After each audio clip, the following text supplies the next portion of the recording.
சென்னை மாதாபுரம் தொகுதியில் திமுகவிற்கு மக்கள் தொடர்ந்து 2 முறை வாய்ப்பளித்துள்ளனர். இதன் மூலம் அந்த கட்சியின் ஆட்சி மற்றும் செயல்பாடுகள் குறித்து மக்களிடம் ஒரு நம்பிக்கை நிலை உருவாகியுள்ளது என்று கேள்வி அரசியல் வட்டாரங்களில் எழுந்துள்ளது. இதுகுறித்து மாதாபுரம் சுதர்சன் தெரிவித்த கருத்துக்களை தற்போது பார்க்கலாம். எப்பயுமே மூணாவது தடவை நிற்கிறவங்களுக்கு ஆன்டி இன்கம்பன்சி இருக்கும். ஆனால் இந்த முறை நான் மக்களாண்ட செல்லும் போதெல்லாம் அதுபோல் ஒரு நிலை இல்லை.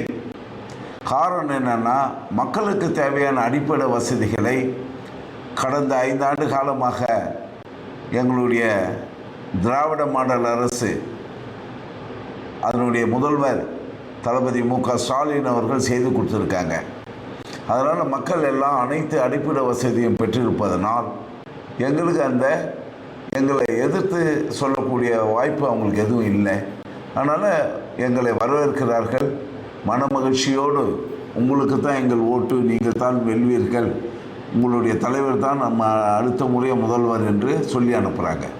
இப்போது விடியல் பயணம் எல்லா பெண்களுமே பயன்படுத்துகிறாங்க, டைரெக்டாக எல்லா பெண்களுமே பயன்படுத்துகிறாங்க இல்லையா?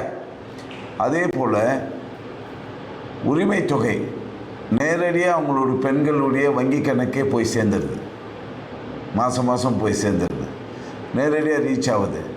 காலை சிற்றுண்டியும் காலையில் பசங்க ஏறக்குறைய 19 லட்சம் பேர் பிள்ளைகள் அதனால் பயன்படுறாங்க.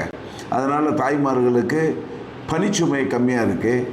ஏழை எளிய மாணவர்களுக்கு காலை சிற்றுண்டி நல்லபடியாக கிடைக்குது. அவங்க நல்லா படிக்கிறாங்க. திராவிட முன்னேற்ற கழகத்துக்கு சாதகமாக தான் இருக்குது. தலைவர் அவர்கள் 2வது முறையாக முதல்வர் ஆகணும், திராவிட முன்னேற்ற கழகம் 7வது முறையாக ஆட்சி கட்டிலில் அமரணும்னு மக்கள் விரும்புகிறாங்க. ஏன்னா அனைத்து திட்டங்களும் மக்களை சென்று அடைந்திருக்கின்றன.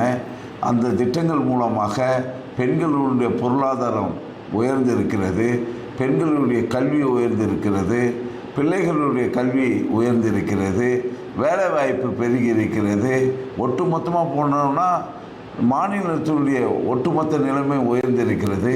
எல்லாம் எல்லாருக்கும் என்ற நிலை உருவாகி இருக்கிறது. ஏற்றத்தாழ்வுகள் குறைந்திருக்கிறது. சமூக நீதி கிடைச்சிருக்கு. சமத்துவம், சமதர்மம், சமூக நீதி அனைத்தும் இப்போது இந்த ஆட்சியில் கிடைத்திருக்கு. அதனால் எங்களுக்கு தான் பெரிய வெற்றியை மக்கள் தர தயாராக இருக்கிறார்கள்.